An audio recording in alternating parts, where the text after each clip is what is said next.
नमस्कार, आपके साथ मैं हूं दीपशिखा भारद्वाज और आप देख रहे हैं हमारे चैनल का डिजिटल लाइव। आज हम बात करेंगे भारत के एक ऐसे राज्यों की जिसे अभी इस समय मदद की सबसे ज्यादा जरूरत है। एक ऐसा राज्य जहां पर भारत सावन का स्वागत कर रहा है, सावन बना रहा है, वहीं ये राज्य बारिश की वजह से परेशान हो चुका है, नदी नालों में आ रहे उफान की वजह से परेशान हो चुका है। उससे भी बड़ी हैरानी की बात यह कि अभी तक इस राज्यों को लेकर लोगों के बीच में जानकारी ज्यादा नहीं है कि वहां पर बाढ़ ने कितना कुछ बिखरा दिया है। बात हम कर रहे हैं असम की। वैसे तो असम में हर साल मानसून में इसी प्रकार के हालात देखने को मिलते हैं, इसी प्रकार का माहौल देखने को मिलता है, लेकिन इस बार का सावन, इस बार का मानसून असम के लिए बेहद ज्यादा गमगीन रहने वाला है। क्योंकि अगर हम अभी तक बात करें तो 70 से ज्यादा लोगों की मौतें बाढ़ की वजह से हो चुकी है।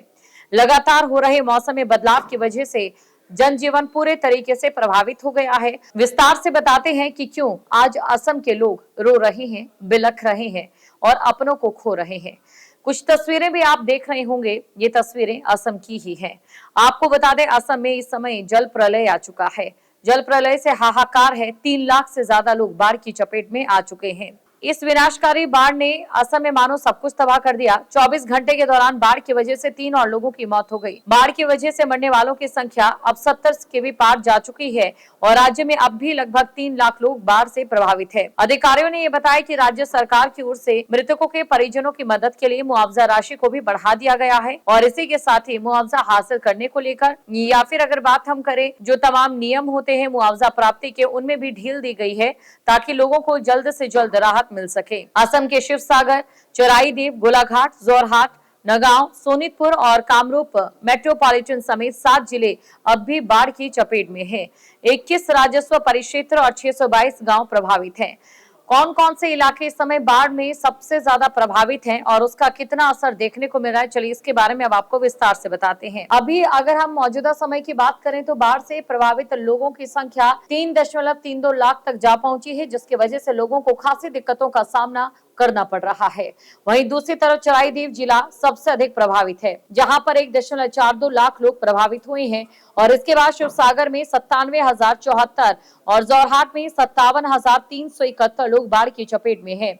अधिकारियों ने बताया कि सोमवार को 6 जिले में बाढ़ की चपेट में थे और इसमें 4.45 लाख लोग प्रभावित हुए। प्रभावित जिलों में कुल 81 राहत शिविर भी चल रहे हैं, जहां 32,477 विस्थापित लोगों ने शरण ली है। इसके अलावा 34 राहत सामग्री वितरण केंद्र भी काम कर रहे हैं। लेकिन बाढ़ से प्रभावित लोगों के बचाव के लिए प्रशासन की ओर से क्या कुछ कदम उठाए गए हैं, अब उसके बारे में भी आपको जानकारी दे देते हैं।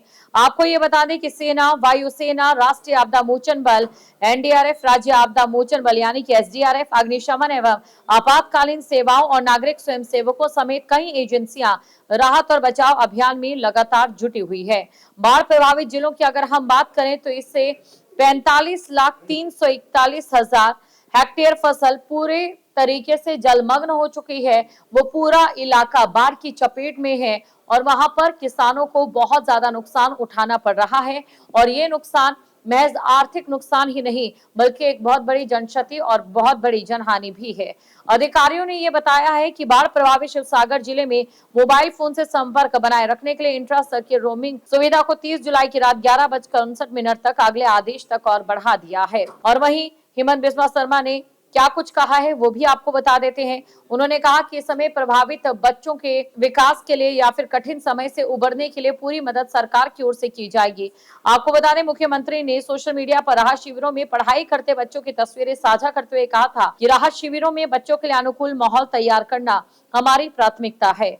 पढ़ाई और खेलने के लिए अलग अलग स्थानों की व्यवस्था की गई है ताकि बाढ़ का असर उनके बचपन में ना पड़े और मौजूदा हालात से उन्हें किसी भी तरीके का नुकसान ना हो। लेकिन अभी तक जिस प्रकार बाढ़ की वजह से हालात बने हुए हैं उसने लोगों को चिंता में डाल दिया है। उसने असम के लोगों को चिंता में डाल दिया है कि लगातार जो बारिश हो रही है, नदियों का जलस्तर बढ़ रहा है, वो और भी खतरे को बढ़ा सकता है। जो तस्वीरें सोशल मीडिया पर वायरल हो रही है वो तस्वीरें ये बताने के लिए काफी हैं इस समय असम के लोग किस दिक्कत से जूझ रहे हैं, किस परेशानी से जूझ रहे हैं। लोगों मदद की गुहार लगा रहे हैं। सरकार की ओर से उन्हें राशन की जो सुविधा है वो मुहैया करवाई जा रही है और बाकी सुविधाएं भी मुहैया कराई जा रही है, लेकिन बार बार बदलता मौसम कहीं ना कहीं प्रशासन के लिए भी एक बड़ी चुनौती बना हुआ है। ये पहली बार नहीं है जब असम ने इस प्रकार की बाढ़ झेली हो। असम में हर साल इसी तरीके की बाढ़ और ज्यादातर अमूमन इसी तरीके के हालात बनते नजर आते हैं। असम बिखरता है, टूटता है। असम में जो तमाम चीजें हैं वो बिखरती हैं, लेकिन असम इतना मजबूत राज्य है कि बार बार विनाशकारी बाढ़ के बाद एक बार फिर से खड़ा हो जाता है। जरूरत है यहाँ पर पक्के इंतजाम करने की।